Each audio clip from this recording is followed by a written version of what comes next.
Welcome to the class 7 students. This is the part 2 of the chapter photosynthesis.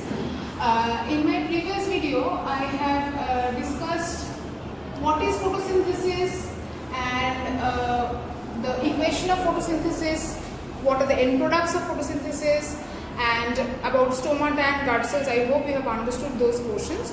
Today, I will be talking about the raw materials of photosynthesis. Raw materials means the ingredients of photosynthesis. What ingredients are needed to perform the photosynthesis by the plants? Okay, so the first and for all ingredients are important. Even if any one ingredient is absent out of all the important ingredients, the process will not take place properly. So all the ingredients need to be present in proper amounts. Okay, first one is carbon dioxide. So the main source of carbon dioxide for the plants is atmosphere. In the atmosphere, carbon dioxide comes from us, we human beings or any other animals. When we breathe out, we give out carbon dioxide, which is being taken in by the plants for the process of photosynthesis. So carbon dioxide, its main source is atmosphere. And the plants take in carbon dioxide through which part? Through the stomata, which I have already talked about in the previous video. Next raw material is water. Water, the main source of water is the soil, and the plants take in water through the root hairs from the soil, and from those root hairs through the roots and through the xylem vessels, the water is sent to the leaves where the process of photosynthesis will occur. Okay. Next, light or sunlight. Sunlight.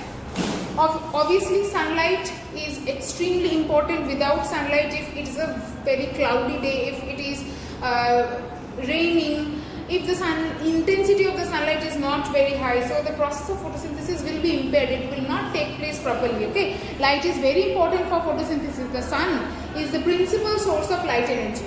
Artificial light of very high intensity. If there is artificial light,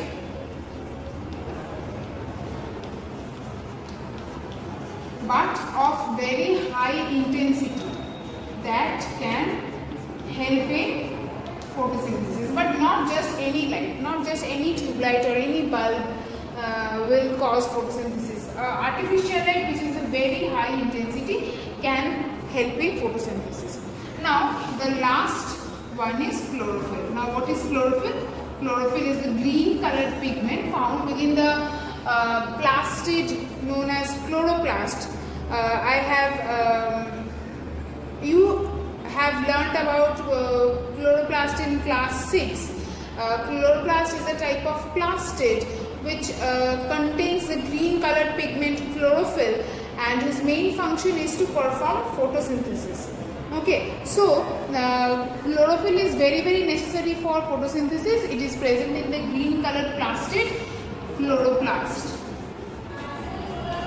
within the green leaves. So these are the raw materials of photosynthesis, which all four are very important. Without any one of these, or suppose the amount of water is not proper, suppose intensity of sunlight is not proper, the whole process of photosynthesis will be impaired.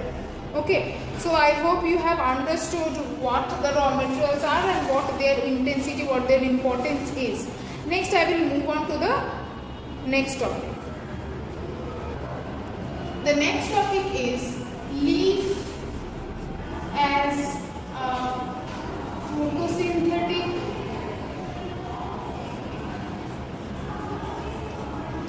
organ. So basically, photosynthesis occurs in leaves only, and it can also occur in some young green stems, but most prominent location of photosynthesis is leaves. Why is that? That is what we are going to talk about, that why leaves are the most suitable part of the plant body, and also the most adapted part of the plant body where photosynthesis takes place. So the first reason is that the presence of chlorophyll.